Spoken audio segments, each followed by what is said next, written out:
हिमाचल प्रदेश में रहने वालों को अपनी किस्मत आजमाने का मौका मिलेगा। यहां 27 साल बाद सरकारी लॉटरी की वापसी हो रही है। दिवाली के मौके पर लॉटरी का पहला मेगा ड्रॉ निकालने की तैयारी की गई है। सुखविंदर सिंह सुक्खू की सरकार पर 1 लाख करोड़ से ज्यादा का कर्ज है, इसलिए सरकार लोगों को लॉटरी बेचेगी, उससे जो पैसे आएंगे उससे अपना खजाना भरेगी। सरकार ने हर साल लॉटरी बेचकर 50 से 100 करोड़ रुपए की कमाई का टारगेट रखा है। सोल सेलिंग एजेंट नियुक्त करने के लिए ई टेंडर जारी कर दिया है। पहले टेंडर का प्रोसेस पूरा होगा और इसके बाद सेलेक्ट किए एजेंसी को लॉटरी ड्रॉ निकालने की जिम्मेदारी सौंपी जाएगी। लोग ऑनलाइन और ऑफलाइन दोनों तरीकों से लॉटरी खरीद सकेंगे। एक दिन में मैक्सिमम 12 ड्रॉ निकाले जाएंगे। फेस्टिवल्स के मौके पर हर साल 3 बम्पर ड्रॉ निकालने की तैयारी है। दरअसल हिमाचल प्रदेश में सरकारी लॉटरी पहले भी चलती थी, लेकिन 1999 में प्रेम कुमार धूमल सरकार ने इसे बंद कर दिया था। अब फाइनेंशियल क्राइसिस से निपटने के लिए सुक्खू को लॉटरी में एक बड़ी उम्मीद नजर आई है। तो हमने हर पहलुओं को देख करके जो है वो कैबिनेट को रिकमेंड किया था कि भी लॉटरी हिमाचल में दोबारा शुरू की जाए, क्योंकि बहुत सारे स्टेट्स में जो है लॉटरी चली हुई है, चाहे पंजाब है, केरला है, असम है और बहुत सारे स्टेट्स में लॉटरी चली हुई है। 2004 में शायद ये हिमाचल प्रदेश में लॉटरी को बंद किया गया था। और क्योंकि स्टेट इस वक्त पता है आपको फाइनेंशियल क्राइसिस से गुजर रहा है, रेवेन्यू जनरेट करने की बात है और बहुत सारे पहलुओं पे हमने जो है गौर किया था कि भी हम रेवेन्यू कहाँ से जनरेट कर सकते हैं। उसमें एक ऑप्शन ये लॉटरी वाला भी आया था, क्योंकि ये बात भी ठीक है कि हिमाचल प्रदेश के जो लोग हैं जो लॉटरी खेलते हैं वो और स्टेटों की लॉटरी भी ले रहे हैं, और असम है और केरला है, या बहुत सारे स्टेट्स हैं, पंजाब है, पंजाब शायद 100 करोड़ रुपए कमा रहा है लॉटरी से।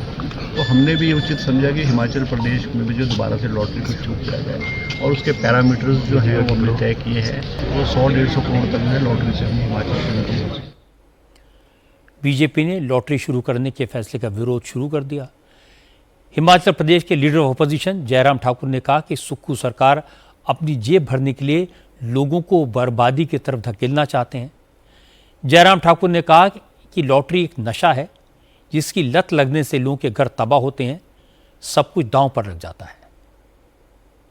जो देवभूमि हिमाचल प्रदेश है और लॉटरी जब बंद की थी भारतीय जनता पार्टी की सरकार ने, उसकी वजह सबसे बड़ी वजह यह थी कि लोगों के घर बिक गए, जमीन बिक गई, जेवरात बिक गए कई जगह, जिनको एक बार आदत पड़ जाती है उसके बाद उस आदत से छूटना मुश्किल होता है। लगभग ये भी वही स्थिति है जैसे नशे में, चाहे वो नशा चिट्टे का है, चाहे वो नशा किसी दूसरी चीज का है, उसी तरह का ये नशा है।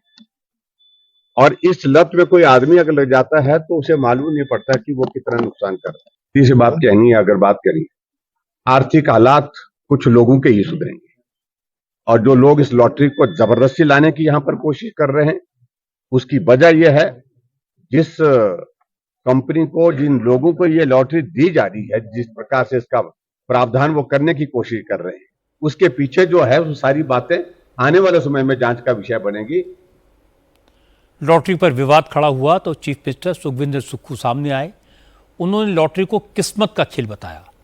कहा सरकार किसी को लॉटरी खरीदने के लिए मजबूर नहीं कर रही, जिसका मन हो वो खरीद सकता है। तो लॉटरी भाग्य का खेल है, लॉटरी जुए से संबंधित नहीं है।